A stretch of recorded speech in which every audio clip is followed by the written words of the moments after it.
Well, I wanted to take a quick video this morning of what I decided to do with the rear storage compartment on my Sportsman, which you can see it right here. This is all it is. It doesn't hold out water if you're running in deep areas. You can see that the lid is kind of warped and the seal just doesn't hold up anymore. So I decided to mount a rear winch. And what I did to do this was I cut a plate matching the lines of the frame here and cut out a hole in the center for the fair lead. Mounted it to the factory holes. There's 3 holes on each side. 2 of them had to be drilled out a little bit larger. There's a view of the back side. And then I had to cut 2 separate plates. One was out of the same material as the fair lead plate, just 1/4 inch by 6 inch flat. And I just used the original holes up front, and on the back side I just put a crush tube in the frame and then drilled the frame into 2 separate spots. I wanted to have at least 2 of the bolt holes in the stronger part of the frame towards the front, which are basically these supports right here. And then the solenoids, which I have 2 solenoids because I have a winch in the front as well. I just cut a piece of angle, rounded the corners, drilled the holes out, and got the wiring all situated. I'll take another shot as soon as I have the seat and the rear plastics back on so you can see how everything fits. I'm really happy the way it turned out. It's simple, should work great.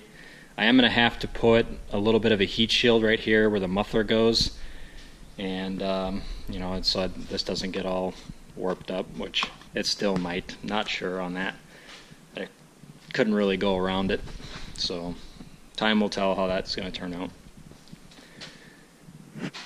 So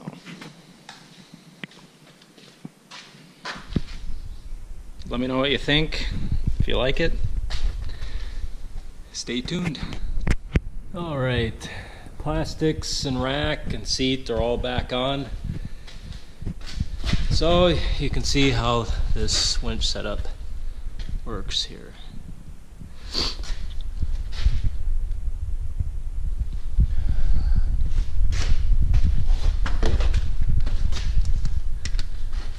Alright, you can see everything from this side. Here's the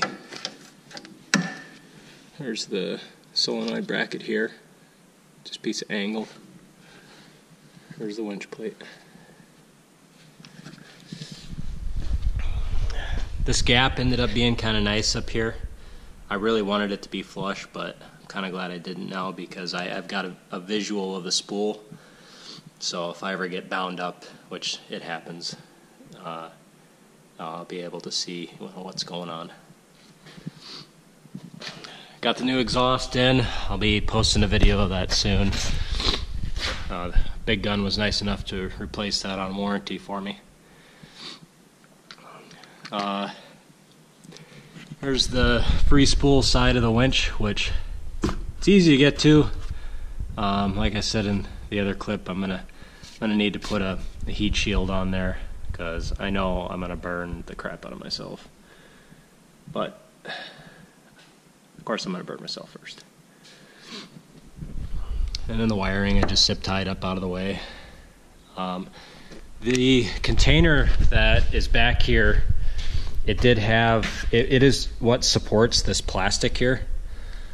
So for now I just zip tied it up. There's a couple of holes already there in the plastic. So I just zip tied it up out of the way so it didn't sag or anything. And that's kind of what supports the inside of this. So if you don't zip tie it, it'll wiggle around. And if you remove the seat, you can see the solenoids right there. So everything fit really well. I've got access to everything. It's it's not going to be a pain in the butt if I have to service anything, replace a solenoid, do any wiring. Actually, it created more space.